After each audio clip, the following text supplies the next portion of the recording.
Hallelujah. स्वागत है आप सबका मेरी भविष्यवाणियों की पुस्तक में। तो आइए हम आज के पवित्र वचन को पढ़ेंगे जो कि परमेश्वर के दास प्रेरित अंकुर यूसुफ नरूला जी के द्वारा लिखा गया है। ऋतु आने पर फल लगता है।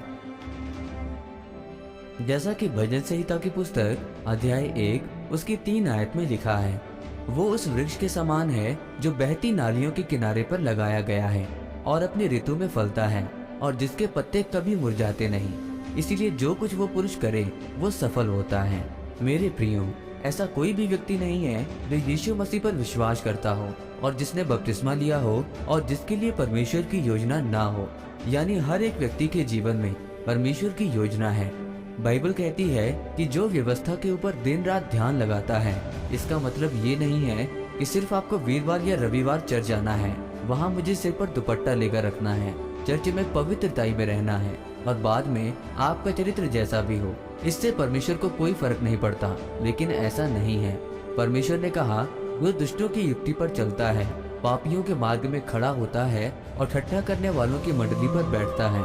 जैसा ठट्ठा करने वाले लोग गलियों के चौराहे पर बैठ जाते हैं, आते जाते लोगों का और लड़कियों का ठट्ठा करते हैं, इसीलिए वो व्यक्ति आशीषित नहीं हो सकता।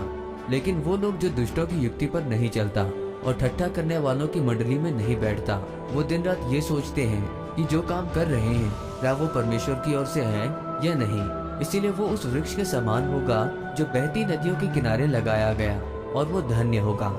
मेरे प्रियो, अगर हम आम के पेड़ पर फल लेने जाएंगे तो हमें वो आम नहीं मिलेंगे क्योंकि उसका समय नहीं आया। वो अपने समय पर फलता है। इसीलिए परमेश्वर ने कहा, अन्य है वो पुरुष जो बहती नदियों के किनारे लगाया गया, क्योंकि जो बहती नदी के किनारे वृक्ष होते हैं उन्हें पानी देने की जरूरत नहीं होती। वो पानी नदी से ही लेते हैं और वो अपनी ऋतु में फलते हैं। जब आप दाऊद के बारे में पढ़ते हैं तो दाऊद अपने भाइयों के समान अस्वीकार योग्य था, क्योंकि वो अपने भाइयों से अलग था। वो भेड़ बकरियों को चराते चराते समझ गया था कि एक चरवाहा अपनी भेड़ों को कैसे चराता है और उनकी रक्षा करता है, क्योंकि आने वाले समय में परमेश्वर उसको इजराइल का चरवाहा बनाने के लिए तैयार कर रहा था। लेकिन दाऊद ने एक भी बार शिकायत नहीं की कि परमेश्वर, मैं सारा दिन भेड़ बकरियों को चराता हूँ। लेकिन सभी आनंद करते हैं। बाइबल कहती है कि दाऊद एक आराधक था।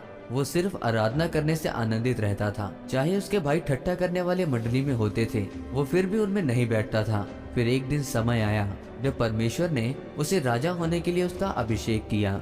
वैसे ही अगर आपके रिश्तेदार आपको पसंद नहीं करते या आपको लोगों की नफरत का सामना करना पड़ता है और आप सोचते हैं कि मैं तो किसी का बुरा नहीं करता, लेकिन मेरे साथ ऐसा क्यों हो रहा है, तो इसका मतलब परमेश्वर आपकी तैयारी करवा रहा है। आपके वृक्ष के पत्ते तो हरे हो चुके हैं, लेकिन जल्द ही फल भी लगने वाले हैं। मेरे प्रियो, आप भी यहोवा की व्यवस्था से पीछे ना हटें और अपनी तैयारी के दिनों में बने रहें।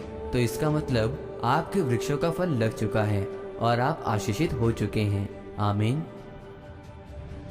आइए इस अंगीकार को आप मेरे साथ एक मन होकर करें।